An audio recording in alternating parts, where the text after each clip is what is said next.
Okay, let's get started with round one. First, we need to make the ring in the center. So we're going to make a slip knot.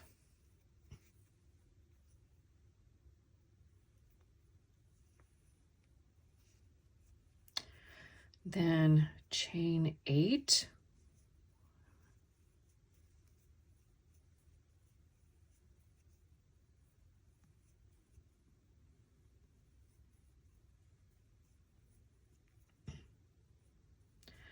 Then join with a slip stitch to form a ring.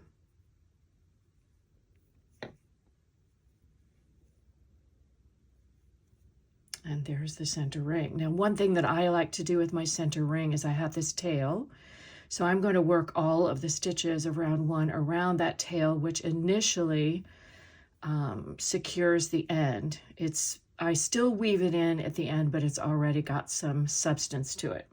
All right, so the first thing we're going to do is do a stacked single crochet to start off, and that counts as a double crochet.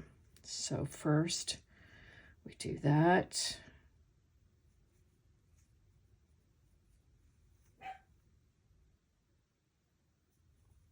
All right, then chain 1. So that sets up the first of 12. That's a double crochet and a chain 1. We're going to do that 11 more times with a double crochet in the ring and chain 1.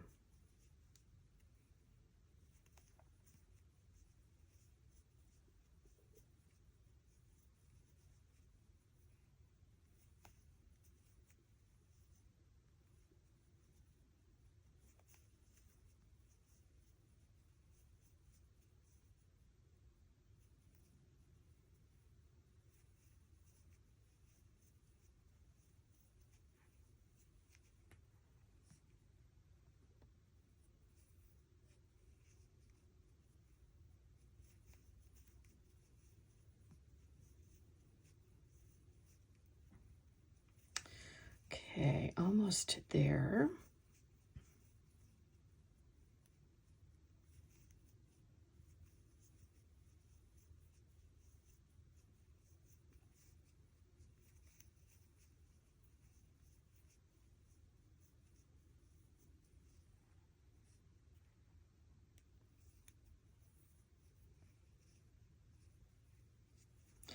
All right, so I'm close to the end. I'm going to count to see how many I have so far.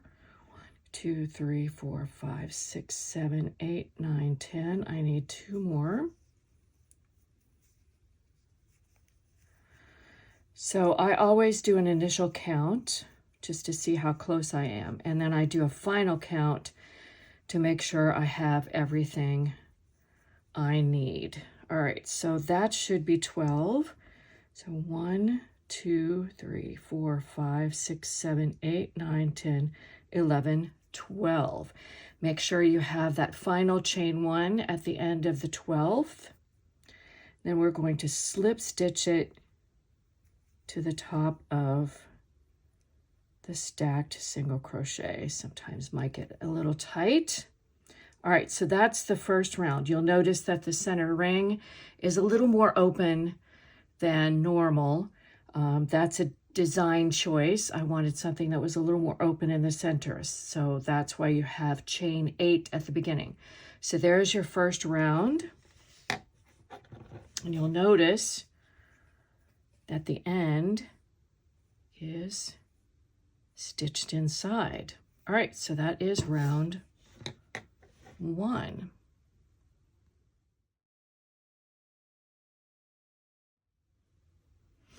All right, for round 2, we're going to start much the same way we did with round 1. We start with a stacked single crochet, and this round is a solid round. We don't have any open spaces. So we're going to be working into the chain spaces that we created on the first round. Okay, so let's start off with our stacked single crochet. By the way, I do crochet just a little bit tighter than the normal crocheter, so sometimes it takes me a hot second to get my hook into the spaces where I need to. That's what you're seeing right here. Okay, so let's finish that. All right, so there is my stacked single crochet.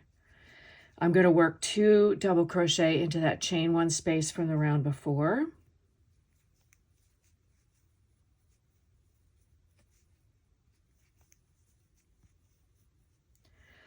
And that's my pattern. Double crochet in the double crochet, 2 double crochet in the chain 1 space. And I'm going to do that all the way around. So double crochet in the stitch below and 2 double crochet in the chain space. And I'm going to do that all the way around.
All right, we're at the end of round 2, and I'm going to work my last double crochet in the stitch below and the 2 double crochet in the chain 1 space.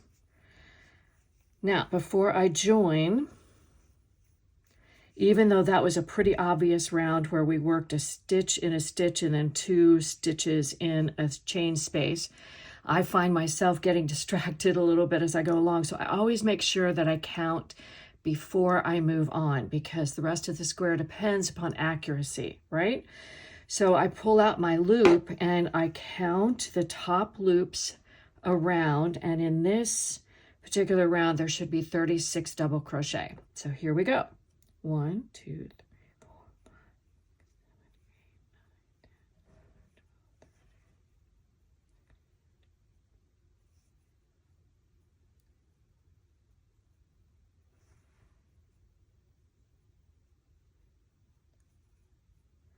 10. And as it turns out, I did it. I have 36. So I'm going to go ahead and slip stitch round 2 to join. Be sure it's in the top of that stacked single crochet. Sometimes that can be shortened by the making of the stitch. So you make sure that you slip stitch in the top of that stitch.